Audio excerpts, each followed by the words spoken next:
All right, ladies and gentlemen, I think we're going to go ahead and get started with today's session. So once again, welcome to the Mohawk Rick's Questions Over Coffee. This is our second session this week, and we're going to change it up a little bit with this session. We're going to kind of present a little bit on some of the questions that we're seeing coming in through districts. And then afterward, we're going to leave ample time for you guys to ask us pretty much any kind of question that you have, whether it's regarding Google or policies or certain extensions or security or anything along those lines. Have those questions ready. But first, we're going to open up with Chris Schaefer, and he's going to talk a little bit about some features within Google Meet.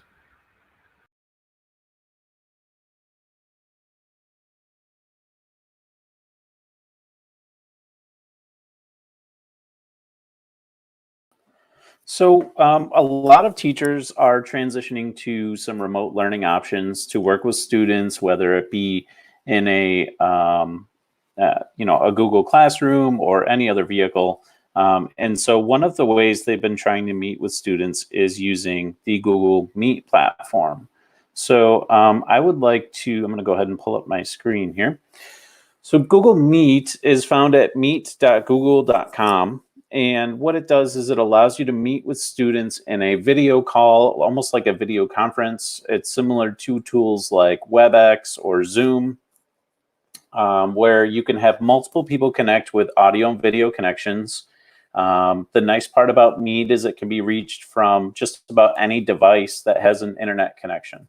So a teacher can come to the website meet.google.com and just quickly click on join or start a meeting. It asks you to give the meeting a nickname. So here I could call this Schaefer's Homeroom. And when I click continue, just another thing to be aware of is when you're creating meeting room names, be sure to make it something that isn't easily guessable. There have been instances where if you are making the meeting room a easily guessable name, they're getting, well, it's called Zoom bombed because it's happening a lot more with Zoom than anywhere else. But, please just be aware as you're creating these names, don't make it something easy to guess for strangers to be able to jump into. That's a great point. So now that I've created my Schaefer's Homeroom, I can join now. I can choose to mute my microphone and turn my camera off if I want as I'm joining in the space. And then when I click join now, oops, sorry about that. When I click join now, it's going to put me into the meeting. Now this meeting as a teacher is started by me. I'm the host. And so I can copy this joining info and I can paste it into a Google Classroom. So here I could go to classroom.google.com. I can open up my Google Classroom. And I can make a quick announcement to my class, please join me in Google Meet. Now I could paste it here, but it's just going to be plain text. It won't be like a clickable link for my students. So what I want to do is go down to the add button and choose the link option. And now when I put that, I copied the whole thing. I'm going to get back to just the Meet information itself. I apologize for that. Let me get that link out of here.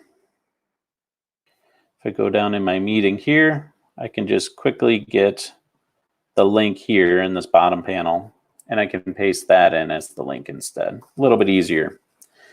So now when my students come into Google Classroom, if I post this, they'll quickly see that I've asked them to join me in Google Meet, and now they can just click right on this button and it'll take them right into the Google Meet with me.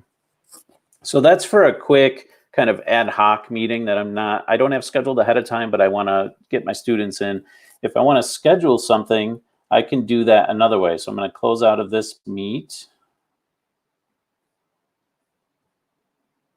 Close, leave call. There we go. I'm going to go out to Google Calendar this time. So Google Meet and Google Calendar are integrated pretty well. And so if I go into my Google Calendar, and let's say I want to have a meet on Monday, the 6th at noon. So I'm going to click here in my calendar and I'm going to go to more options because I want to have the full ability to create this event. I can say Meet, let's say Google Meet with Mr. Schaefer. Now there's an option in this full event editor where I can add conferencing and choose Google Meet. And once I've done that, now anybody that I invite as a guest here, for example, I could pick Derek, I could pick Brittany, I could pick Mark, because they're all here in the session this afternoon. As I add them here and I click save, this is going to put this event into my Google Calendar. It's going to put it into their Google Calendar. And when we click on this, there's actually a link that goes right into Hangouts Meet. And now any of us could go ahead and click on that appointment Monday at noon and join into that Google Meet session. It also will put that meeting on my Google Meet homepage on Monday. So on Monday, if I come to meet.google.com, that scheduled meeting will appear here for me as well. So that's a couple ways. If you're looking to meet with students, you can easily meet up with them using the Google Meet tool, but you don't necessarily have to go to meet.google.com. You can do it also through Google Calendar.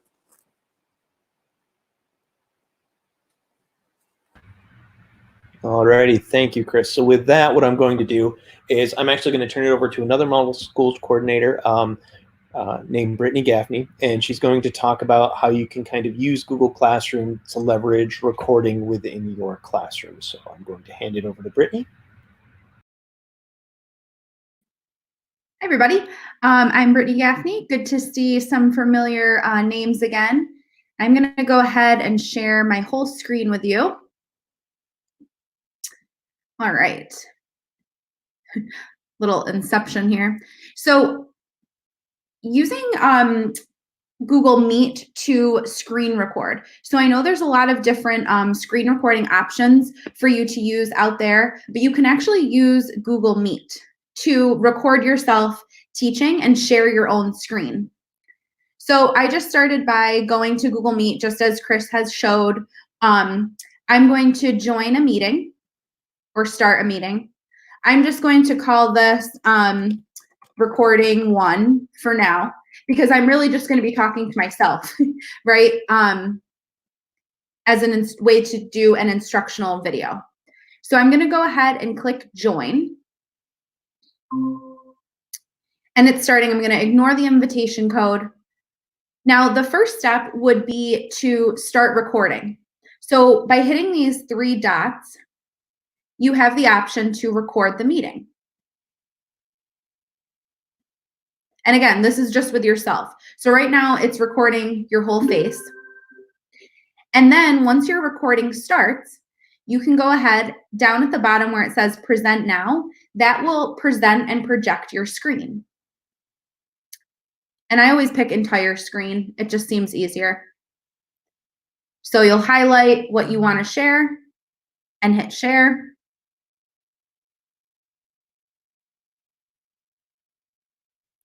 So now the screen that you're currently on is presenting for everyone. And if you want to kind of take a peek at what it looks like, you can click there.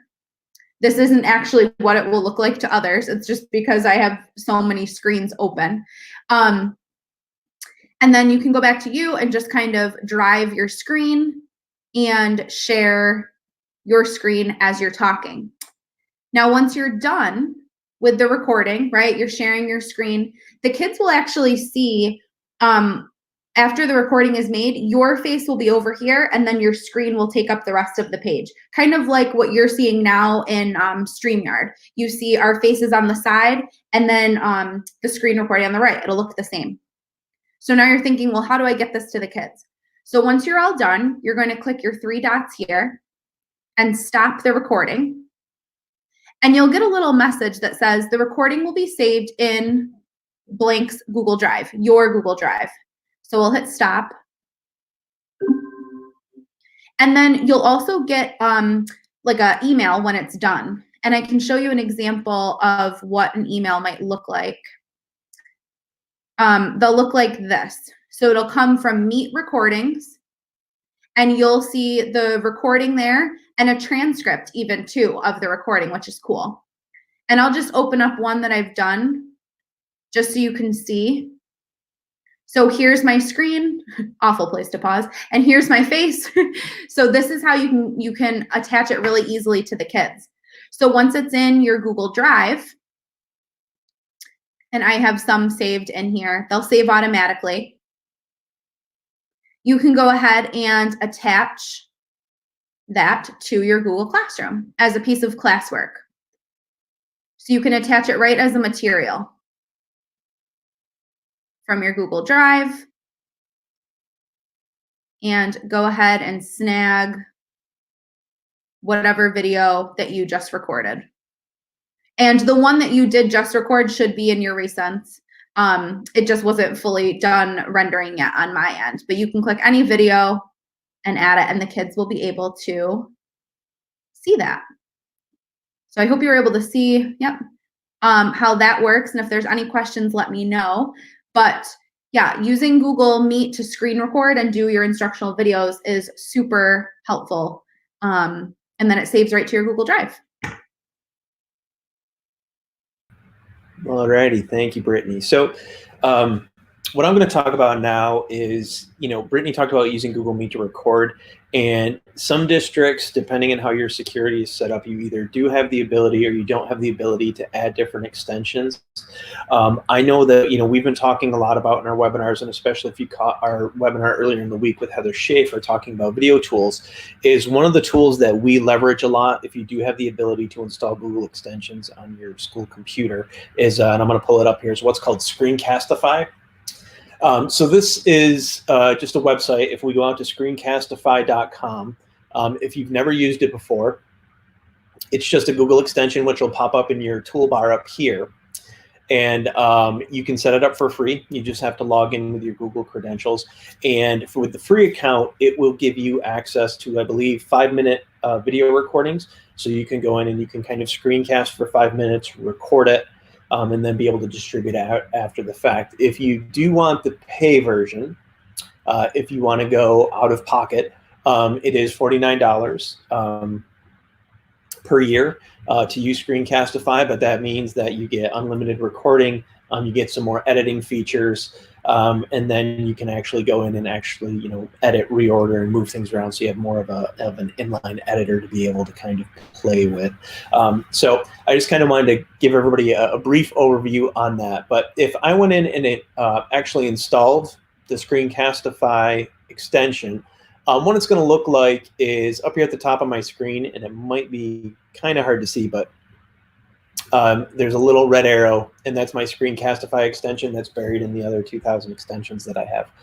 But all I would have to do within Google Chrome is when I click this Screencastify, it's going to offer me a prompt, and it's going to say, okay, do I want to share a browser tab?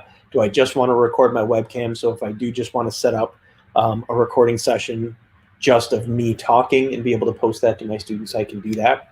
But then from here, down here, we can have our microphone. So you can either use what's built in, or if you have, an additional microphone, you can plug that in and hook that up as well. And then you can also make the choice of whether or not to embed your webcam. When you embed your webcam, all that's going to do is in the lower right-hand corner, or wherever you decide you want to put it into the Screencastify, it'll put that window in there after the fact. So you won't necessarily see it when you're recording, but you will see it in the final version when you go in to edit it. So that's one of the things to kind of be aware of. And if I go into show more options, this is just a couple different annotation pieces. So we have, our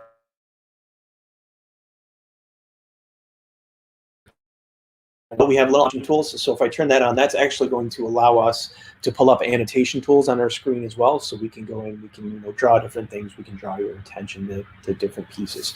So what I'm going to do is once I'm all set up, I'm ready to go. If I hit my record button, it's going to ask me what screen I want to record. I want to stay on this one. Nope, I want to stay on this one. There we go. There's my countdown. So now everything that's going on right now is being recorded directly to Screencastify, and then you'll notice when we're done, you'll see my webcam turn on and you'll see my recording there.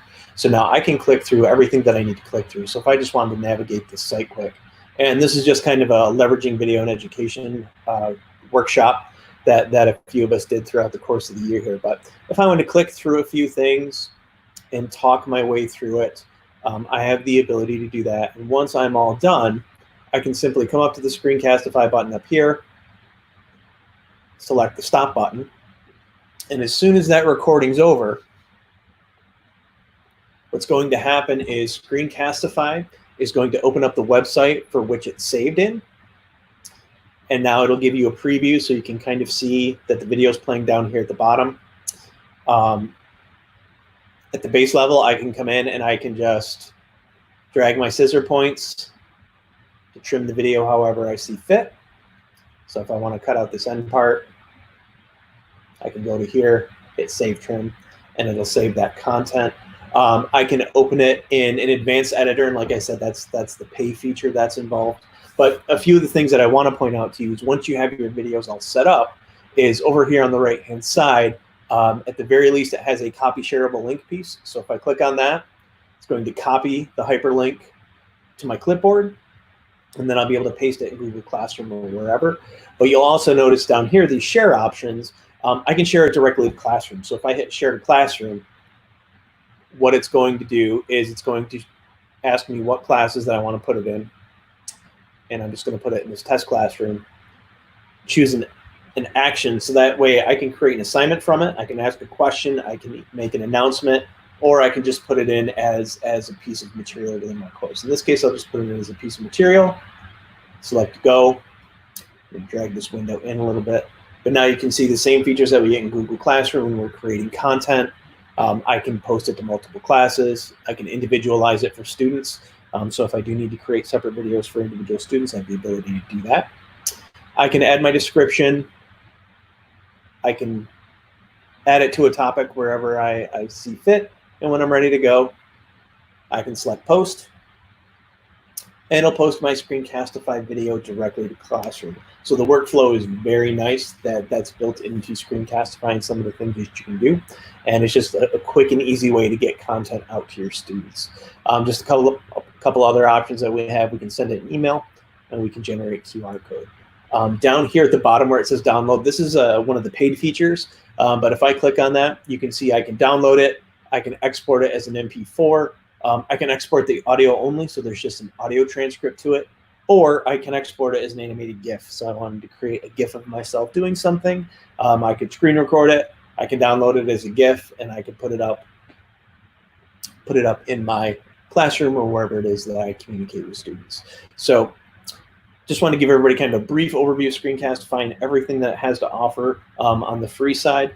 But again, it's just one of those things where we want to share this resource with you, and it's provided that districts are allowing you to install your own extensions to your devices. And if you are, or if you already have access to it, this is a great tool to create content and get it out to your classroom. So with that, what I'm going to do is I'm actually going to turn it over to Mark Kuss here on the Model Schools team, and he's going to talk about different ways that we can provide feedback through student feedback through Google Forms.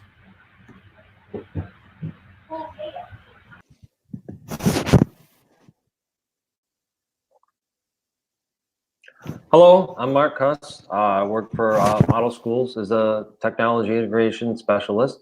And today, what I'm going to show you is I've gotten a lot of feedback from teachers over the week regarding how to give primary grade students feedback. And this can work pretty much with anything. But I see a lot of teachers are creating forms. So if you're going in and generating a form, sort of a daily check-in seems to be one of the things that teachers are sending out, see how the students are feeling as they're doing this continued learning from home. And one of the things is you're going to send that out and you're going to get responses. But in some cases, when you get those questions, and here's an example of one that's sort of a daily check-in for primary grades, students will respond how they're feeling, so on and so forth.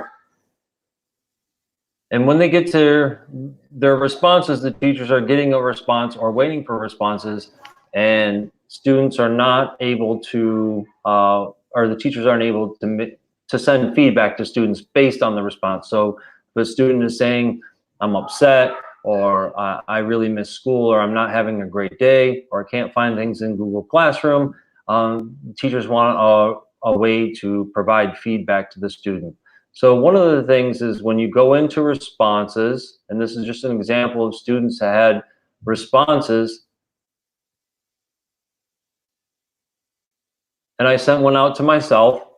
So I responded, and how am I feeling today? And right now it would say, how do I access Google Classroom? So if you're wondering how to provide feedback to the student, what needed to be done is in the response part, there's the question and an individual. So the first thing you need to do is go over to the individual, and now the add feedback. So if someone is not does not know how to access Google Classroom, and say,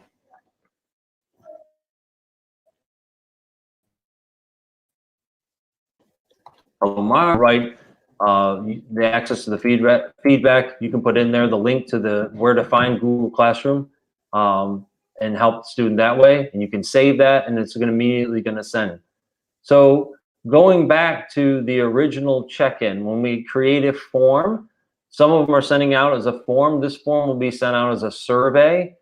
So to change that so that you can provide feedback is to go up into the settings. And right now, instead of a general, we're going to go to the far right where it says quizzes, and you're going to make your form a quiz.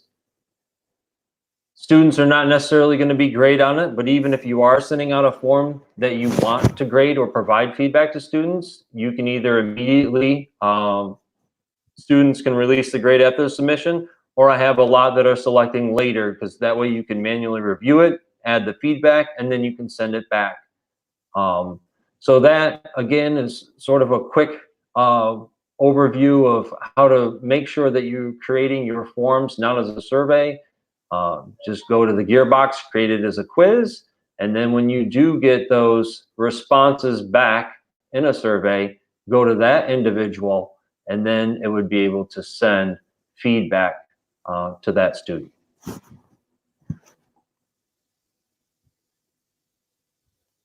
Thank you. Alrighty, thank you, Mark. So now is kind of the time that we want to kind of invite you. If you guys are experiencing any issues out there, as far as questions you have on district policy or softwares that you're using, or any obstacles that you're hitting, either on the technical side or other, please don't hesitate to put it in the chat, and we'd be happy to answer them for you. Mark, can I ask a quick question to you, actually, about the Google form? Absolutely. Do you have to do the feedback the way you showed it? Does the setting have to be then like manually review in order to do it that way? No, it doesn't have to be a manual review. You can do it in instant, but if you send it back instantly, it's just giving the student their individual grade if they were to grade something. Right. Yeah, but in the form itself, no, I think it works both ways. I always do it. I have given teachers, I've always told them to do it manually. That way they can actually take a look and see. But I think it's only for grading purposes. So if each one had a value to it, they would get their immediate grade. But no, I think in either case, you can add feedback on there. Oh, okay. Interesting. Cool. Thank you. All right, don't be shy out there.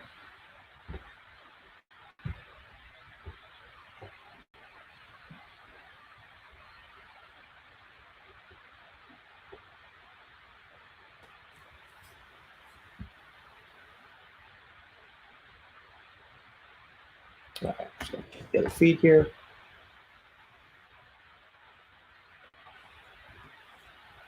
If there are no questions, what we'll do is we'll just hang out for a few minutes. That's the end of kind of what we had for like formal presentation. If anybody wants to stay and ask any questions, feel free.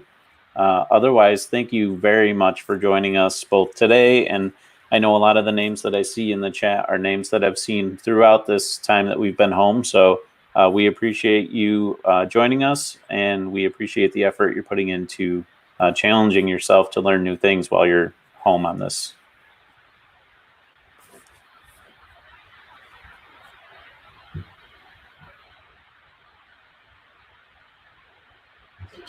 Okay, and I'm just going to mute everybody here until we see any other questions pop up. And if we don't, we will see you guys next time.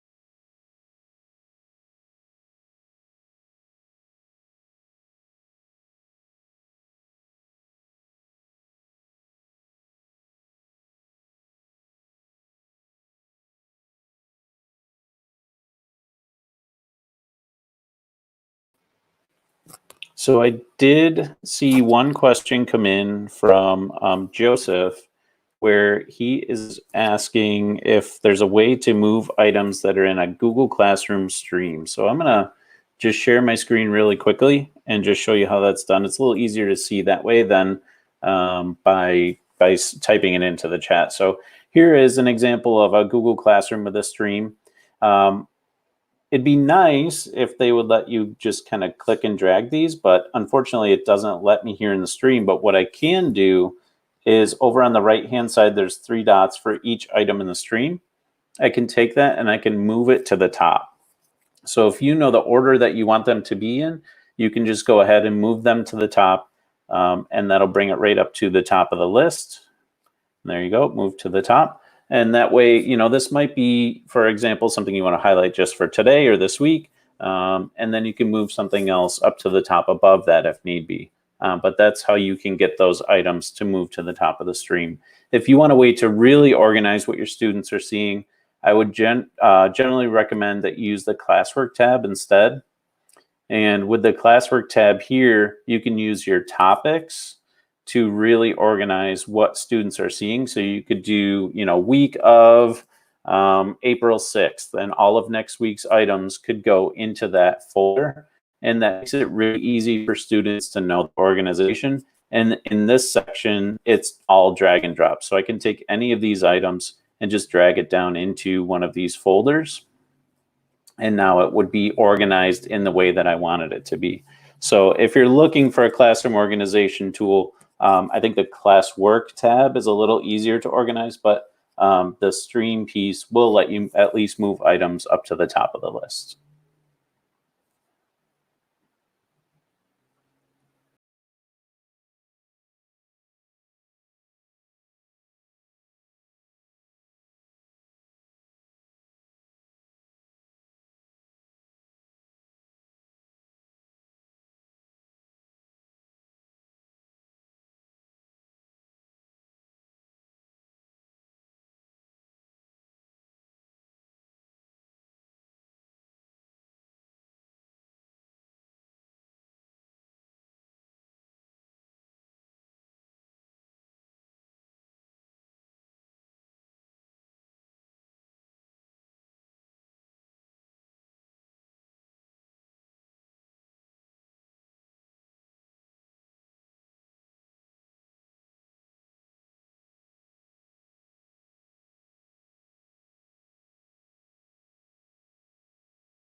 Yeah, the classwork tab, Joe, that will let you go in and organize your content how you want it. It's still going to put all of that information in your stream. So every time you post something, it'll pop up in the stream. But in order to organize it, you can just direct your students to go to classwork if you want it to flow a little better. Because if not, you know, like Chris showed you, you're going to be doing that move to the top piece every time you create something. And that part could get a little bit cumbersome as you keep going.